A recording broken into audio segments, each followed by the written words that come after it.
One of my investors and longtime board members, Fred Wilson, has a very pithy description of the job of a CEO. And he says your job is three things. One is to create the strategy for the business, the vision for the business, and to communicate it. The second is to build a team and to ensure that the organization has the talent that it needs to succeed.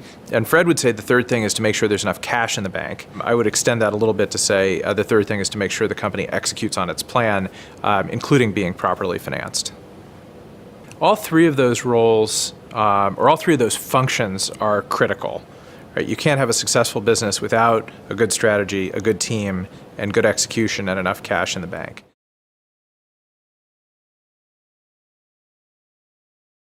In the early days of a business, there are very few people that are going to be capable of generating the vision for the business or setting the strategy for the business other than you, maybe a close partner as a co-founder. So setting that vision is important, but I think even more important than that is being able to articulate the vision and communicate the vision in a way that's going to translate, it's going to make sense to all the different constituencies or stakeholders in and around your company. And that tends to be sort of three broad buckets: your team, your customers, and potential investors or shareholders.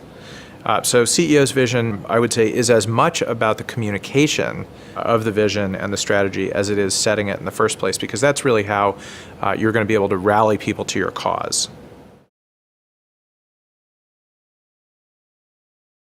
The CEO's role around talent and around human capital, I would say, ends up being two different things. One is around selection and the other is around motivation.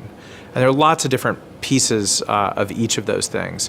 But figuring out who to bring on board your organization is absolutely critical because, especially in the early days, those first 5, 10, 20 employees are the ones that are really going to make or break the business. They're the ones that end up doing the lion's share of the work, not you. And they're the ones that have an awful lot of power in shaping the culture and practices and behaviors of the organization. Beyond selection, motivation becomes incredibly important. So CEOs are leaders, are managers, and making sure that your workforce is motivated to jump out of bed in the morning and come give you their absolute best for 8, 10, 12, 15 hours is very important. That's what drives the business forward. That's what writes the code or greets the customers, whatever area of the industry your business works in.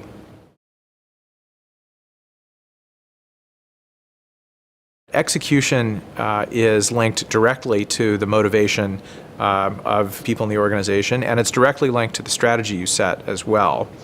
And making sure that goals are clear, that everyone is pointed and rowing in the same direction, making sure that deadlines are respected, and that people are held accountable for results. There are very few people who can do that as effectively as the CEO. Making sure there's enough cash in the bank and having the company properly financed, again, is it's one of those things that's sort of the lifeblood of the organization or the gas in the tank. It all comes back to being able to sell the vision. So selling the story and selling progress against the story to investors, and to potential investors, is one of the most important things you can do, because without the cash in the bank, it's very hard to run the business. So I don't know that there's such a thing as an average day for a CEO, but there's certainly averages over time. And for me, I always try to spend as much time in market as I can with customers, with partners, with prospects, understanding what their needs are, and how my company is either meeting those needs or could be meeting those needs, and building those important relationships. I would say over time, that's probably about a third of what I do. I then try to spend about half my time internally.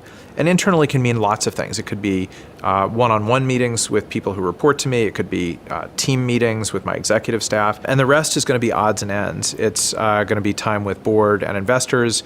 It's going to be time thinking and reading and learning and working on projects myself. And then a certain amount of time that's going to industry events. Obviously, that blurs with being in market. On any given day, you're going to do some of those things. Occasionally, you'll do all of them. So no day is typical, but over time, that's how it balances out.